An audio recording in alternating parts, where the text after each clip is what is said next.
मैं हूं कुमार गजेंद्र। जनपद ऑन द स्पॉट में आपका स्वागत है। हमारे एक दूसरे social media platform podcast with Kumar Gajendra में भी आपका स्वागत है, जहां आप हमें सुन सकते हैं। एक कहावत है, बोया पेड़ बबूल का तो आम कहां से हुए। अरविंद केजरीवाल एंड कंपनी पर बिल्कुल चरितार्थ होती है। दरअसल है क्या, केजरीवाल एंड कंपनी धरने प्रदर्शन से निकली हुई पार्टी है।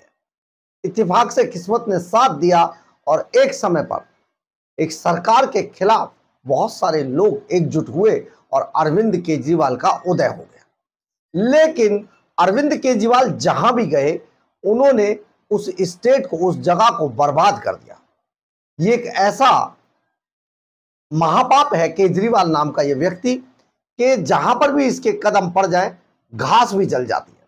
सबसे बड़ी बात हम कह रहे हैं पंजाब की। पंजाब के अंदर जिस तरीके से पंजाब के मुख्यमंत्री भगवंत मान की आजकल भद पिटवा दी है अरविंद केजरीवाल ने, ऐसी भद कभी भी कम से कम भगवंत मान की तो नहीं पिटी।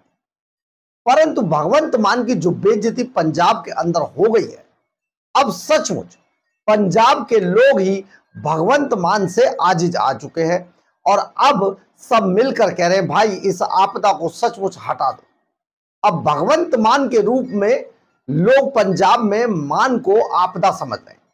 और ये बात हम इसलिए कह रहे हैं कि पिछले दिनों भगवंत मान ने जिस तरीके से भाखड़ा डैम पर जाकर हरियाणा का पानी रोका और एक नया विवाद खड़ा किया, या यूं कहें कि नए विवाद को जन्म दिया, तो सचमुच इसको लेकर लोगों में अब बहुत ज्यादा गुस्सा है भगवंत मान के खिलाफ। और ये सब कुछ जो भगवंत मान ने किया था वो अरविंद केजरीवाल के इशारे पर किया था। सारा ये खेल अरविंद केजरीवाल के इशारे पर रचा गया था। लेकिन अरविंद केजरीवाल के इशारे को मानने का रिजल्ट ये निकला कि आज भगवंत मान के लिए मुंह छिपाने के लिए भी जगह नहीं बची है।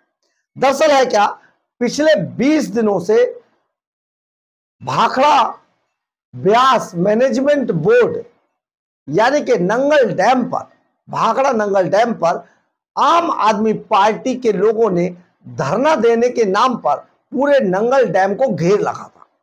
और यहां पर ना तो अधिकारियों को जाने दे रहे थे, ना कर्मचारियों को जाने दे रहे थे। हर आदमी को देख परख कर अंदर जाने दिया जाता था।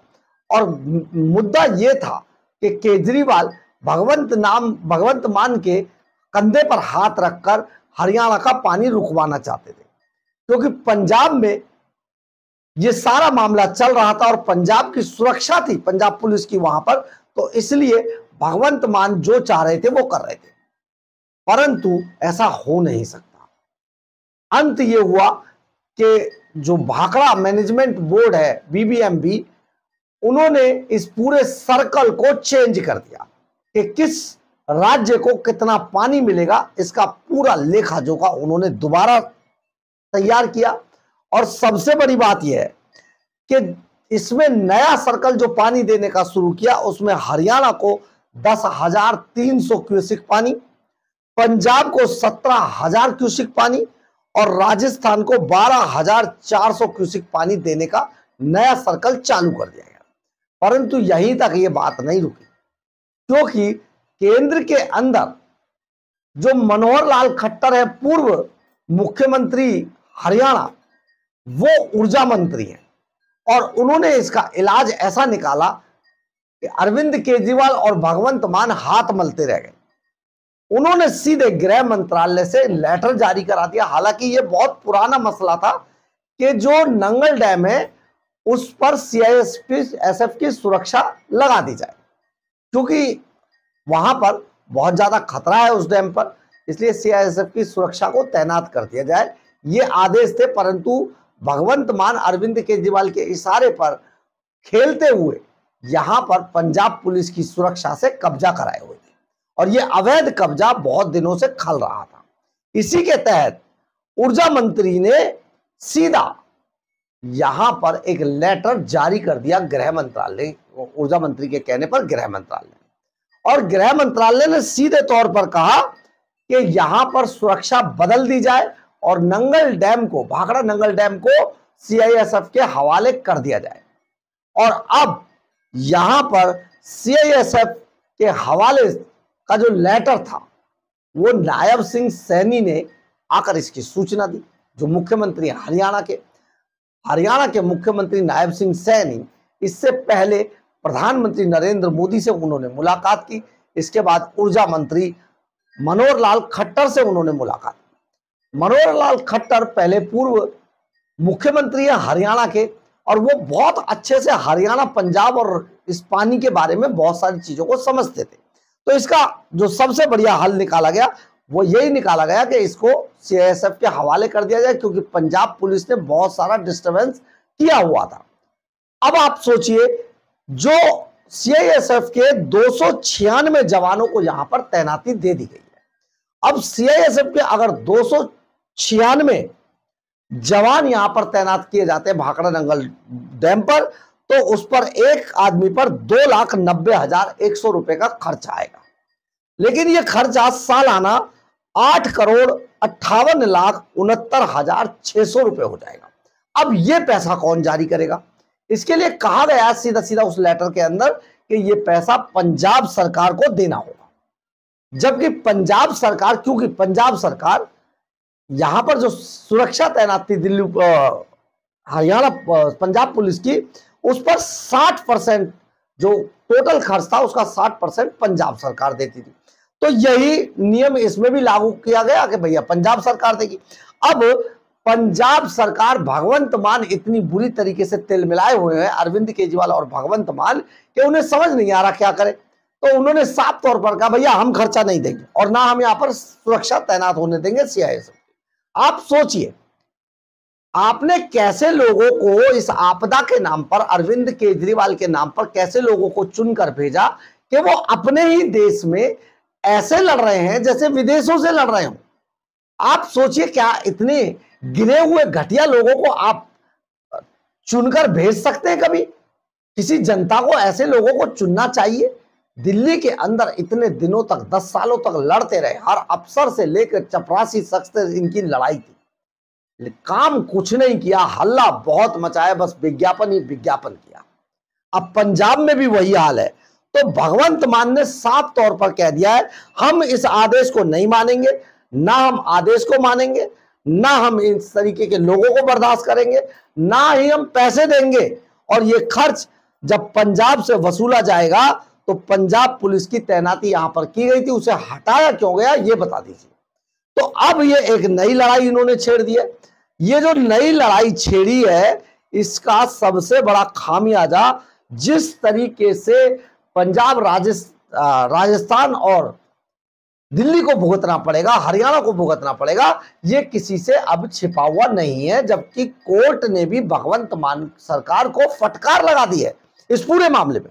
लेकिन ये विवाद अब लगातार बढ़ता जा रहा है।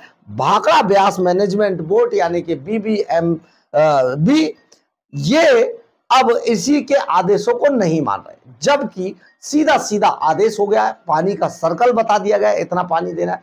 अभी भी ये लड़ाई लड़ रहे हैं। उधर हरियाणा के लोगों ने साफ तौर पर कह दिया है कि अगर पंजाब ने हरियाणा के हिस्से के पानी पर किसी तरीके का कोई डिस्टरबेंस किया तो पंजाब की किसी भी गाड़ी को हरियाणा में घुसने नहीं दिया जाएगा। आप सोच लीजिए। देखिए, पावर तो सबके पास है, बस कोई पावर को बेजा इस्तेमाल करता है, कोई नहीं करता है। अगर भगवंत मान सरकार यानी कि पंजाब सरकार किसी भी तरीके से पानी पर स्ट्राइक करने की कोशिश करेगी तो वो गाड़ियों पर स्ट्राइक कर देंगे। यानी कि दो राज्यों का जो लड़ाई है वो इस हद तक गिर जाएगी कि अपने ही देश के अंदर एक ऐसे महत्वाकांक्षी बोने के इशारे पर एक ऐसी लड़ाई शुरू हो जाएगी जो भ्रष्टाचार से लबालब सर से पांव तक डूबा हुआ है। और ये जो भ्रष्टाचारी बोना है ये इस कदर डूबा हुआ है भ्रष्टाचार में कि अगर मौका लगता है तो ये अपने लोगों को भी पकड़वा देता है जो इसे हिस्सा नहीं देते हैं। जैसे कल अपने ही MLA के यहां रेड डलवा दी गई जालंधर में, क्योंकि उसने इस भ्रष्टाचारी बौने को हिस्सा देना से मना कर दिया था, इनकार कर दिया था। तो अब आप सोचिए पंजाब के अंदर कैसे हालात पैदा कर दिए हैं इस भ्रष्टाचारी बौने ने, और जिस तरीके से सारा किया जा रहा है, ये सचमुच हमारे देश के लिए, देश के लोगों के लिए जो बहुत अमन चैन से सब कुछ चलाते हैं, उनके लिए बड़े शर्मसार कर देने वाली बात है। लेकिन अब क्योंकि आदेश हुआ है तो इसका पालन भी किया जाएगा। अब जब भगवंत मान के हाथ से भाखड़ा नंगल डैम यानी कि बीबीएमबी का पूरा कमान चली जाएगी, तो आखिर अरविंद केजरीवाल ने जो ये जाल बिछाया था उसमें भगवंत मान कहीं ना कहीं फंसते हुए नजर आ रहे हैं। आप सोचिए जरा कि भगवंत मान को तो शायद ये बात पता भी नहीं होगी, लेकिन अरविंद केजरीवाल के इशारे पर भगवंत मान ने जिस तरीके से पूरा जाल फैलाया था, अब पूरी सरकार को शर्मसार कर दिया है। पंजाब सरकार अब बैकफुट पर है और अब अनाप शनाप बातें कर रही है। कभी कहती है खर्चा नहीं देंगे, कभी कहते हैं हम आदेश नहीं मानेंगे। भगवंत मान को ये आदेश भी मानना होगा और खर्चा भी देना होगा। हम डंके की चोट पर कह रहे हैं, ये देश 140 करोड़ देशवासियों का देश है। इतनी सी खत्म हो चुकी आम आदमी पार्टी और भ्रष्टाचारियों का देश नहीं है। भगवंत मान यही सब कुछ मानेंगे, सब कुछ मानेंगे। जो देश के अंदर कानून कहेगा वो भगवंत मान को मानना होगा, अरविंद केजरीवाल को मानना होगा, नहीं केजरीवाल को कॉलर से पकड़ के फिर से जेल में डाला जाएगा। बहुत बड़ी बात है। लेकिन सबसे बड़ी बात यह है कि हमारे देश के अंदर इस तरीके से लड़ना सचमुच कहीं ना कहीं हमारी उस राजनीति को भी शर्मसार करता है, जो सब कुछ होता है लेकिन पर्दे के पीछे सब नेता एक दूसरे के गले भी लगते हैं। बहरहाल, अगर आपको हमारी ये खबर अच्छी लगे तो आप इसे लाइक, सब्सक्राइब और शेयर जरूर करें। कमेंट्स बॉक्स में अपनी राय जरूर लिखें, इससे हमें बहुत ऊर्जा मिलती है। जय हिंद, जय भारत।